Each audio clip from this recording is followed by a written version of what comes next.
She was just a girl on the sidewalk, paint-stained hands trembling from chemo. But when a mysterious stranger in a cowboy hat stopped at her stand, the world turned its gaze her way.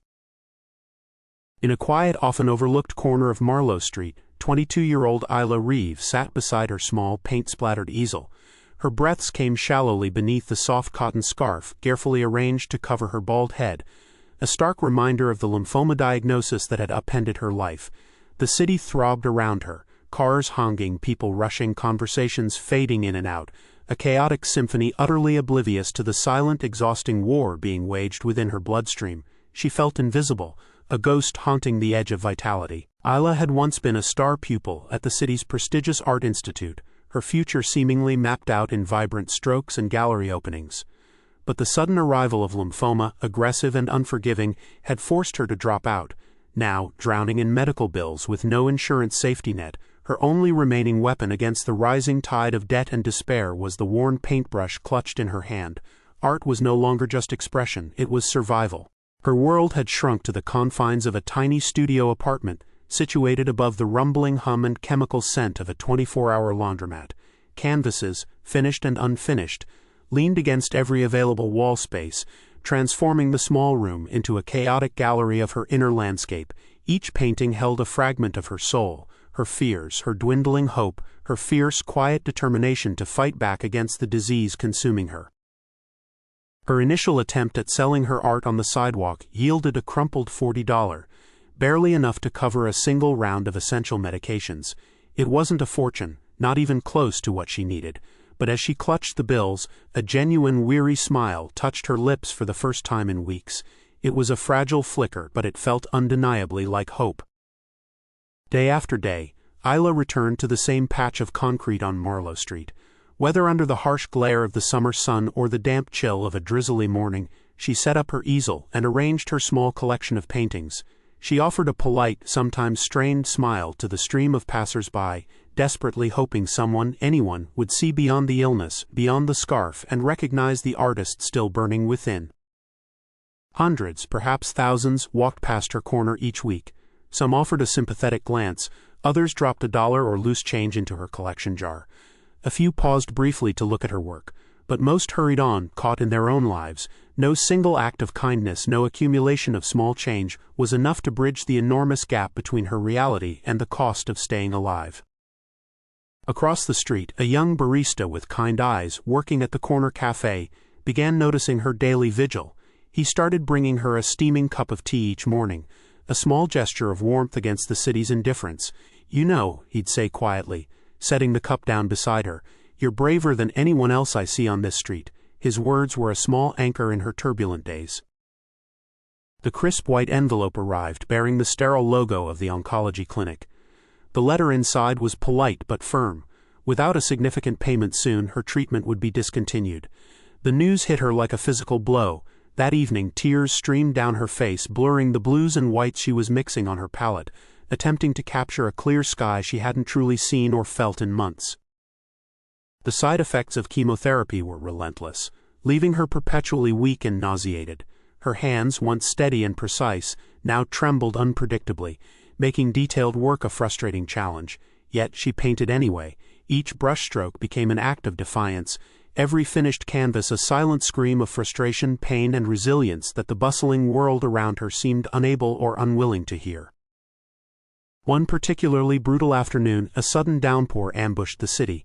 Her cheap umbrella inverted and snapped, useless against the wind and driving rain. Within minutes she was soaked through, a dangerous chill seeping into her bones, reigniting a low-grade fever. Still, Isla stayed on her corner, shivering beneath the inadequate shelter of a shop awning. "People need to see," she whispered to herself, teeth chattering.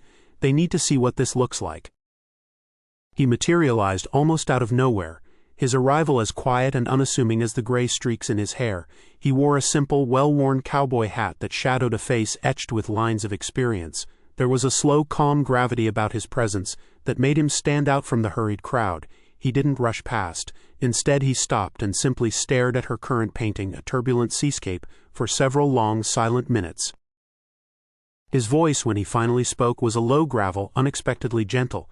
"Who did this piece?" he asked, gesturing towards the canvas. Startled, Isla blinked rain from her eyelashes. "I did, sir," she managed, her voice thin and reedy. He nodded slowly, his gaze thoughtful, still fixed on the artwork. "How much are you asking for it?" Isla hesitated, glancing at the small price tag she'd tentatively placed beside it. It felt audacious even to ask. $50, she ventured, the question hanging uncertainly in the damp air. The man offered a small, wry smile that softened the lines around his eyes. "How about 50,000? He countered calmly. Isla's heart lurched, the world tilting crazily around her. She stared at him, convinced this had to be some cruel joke, a hidden camera prank perhaps. The rain plastered strands of escaped hair to her cold cheek. But the man wasn't laughing. He reached into his coat and pulled out a checkbook, flipping it open with practiced ease. "Courage like yours," he said quietly, uncapping a pen. "People should pay for that." He finished writing, tore the check out with a soft rasp, and handed it to her. Her trembling fingers struggled to grasp it. Through the raindrops blurring her vision, she read the signature, Cole Whitmore.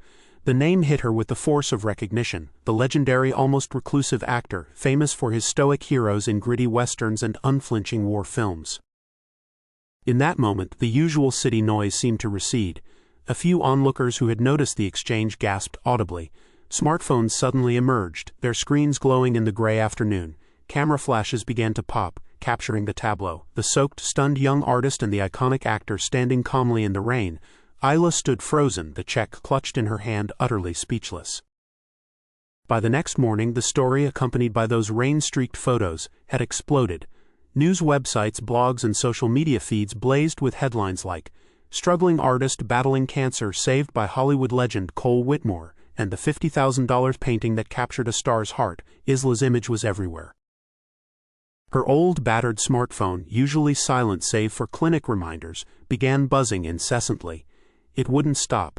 Calls flooded in from art agents wanting to represent her, journalists demanding interviews, galleries inquiring about her work, and even strangers offering opinions or seeking help.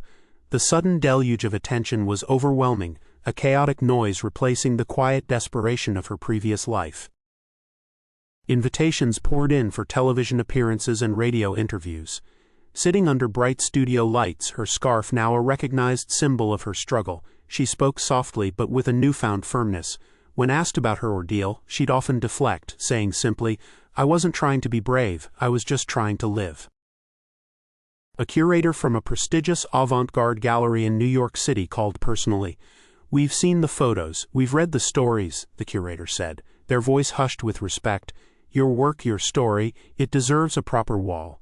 We want to offer you a solo exhibit." The possibility felt unreal, a dream emerging from a nightmare. Inspired by her ordeal, and the sudden platform she'd been given, Isla poured her frustration and anger into a new, powerful piece she titled, "The System."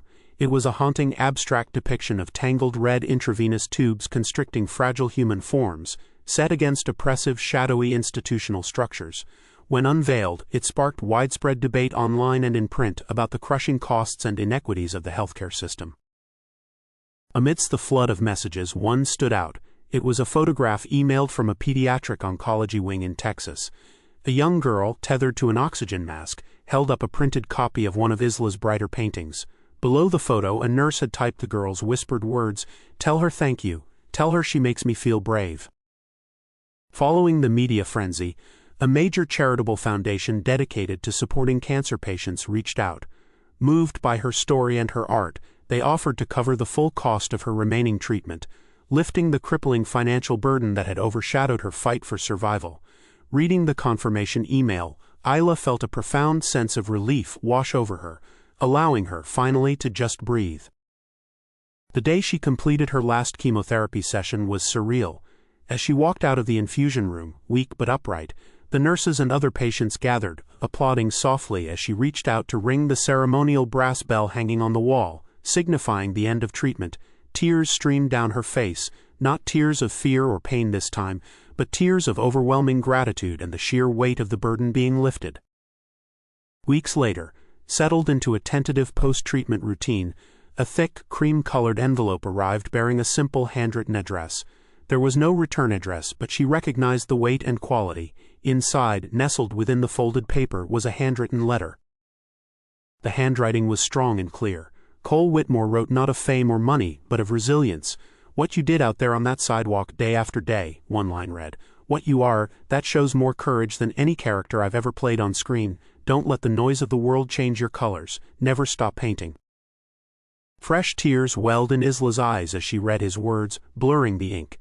This private acknowledgement, this encouragement to protect her artistic core, felt more valuable than the public spectacle his check had created. She carefully smoothed the letter and later framed it, placing it on her wall right next to the very first $50 bill she had earned from selling her art on the street.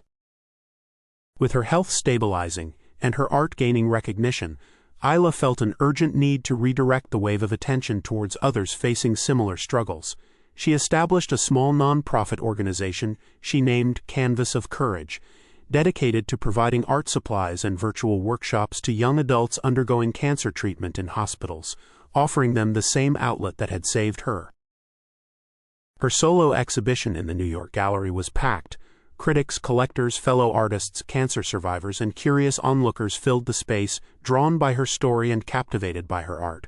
Some viewers stood in silent contemplation before her paintings. Others were visibly moved, tears tracing paths down their cheeks. Her intensely personal journey translated onto canvas was no longer just hers.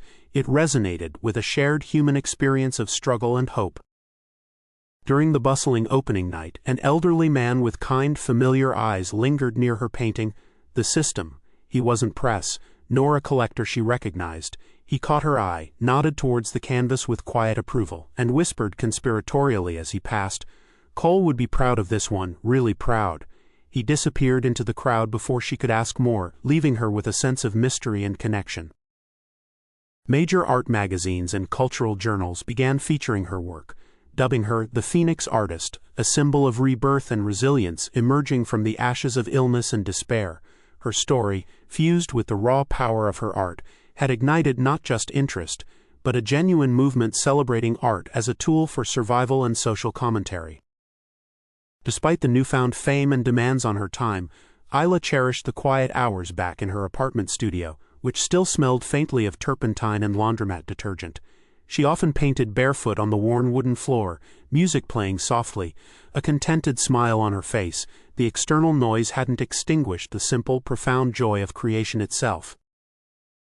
A letter arrived with a return address from a state correctional facility. Inside, an inmate had written painstakingly about how reading her story in a smuggled newspaper had pierced through his own decades of hopelessness. "Seeing someone fight back like you did," he wrote, "it gave me a flicker of hope I hadn't felt in years. Thank you." As Isla's physical strength returned, her artistic palette began to shift. While the shadows and struggles remained part of her narrative, her newer works exploded with brighter, more vibrant colors. Fiery reds, optimistic yellows, deep, peaceful blues. They spoke not just of survival, but of joy, freedom, and the tentative, beautiful promise of a future. She expanded her nonprofit work, personally leading art workshops at children's hospitals whenever her schedule allowed. Sitting amongst young patients, some tethered to IV poles, she guided their small hands. "Don't worry about making it perfect," she'd tell them gently. "Just feel the paint. Every brushstroke you make is like a heartbeat. It proves you're here, you're fighting." Invited to give a TEDx talk, Isla stood nervously on the stage, the familiar scarf now a deliberate accessory rather than a necessity. Her voice trembled initially, but gained strength as she shared her journey, emphasizing the therapeutic power of creativity. The talk, titled "How I Painted My Way Through Cancer," went viral, resonating with millions worldwide who saw their own struggles reflected in her vulnerability and resilience. Predictably, film producers came calling, eager to turn her dramatic story into a movie. Isla agreed, but with strict conditions. The film had to focus on the art, the process of creation, and the message of hope, rather than sensationalizing the illness or portraying her solely as a victim.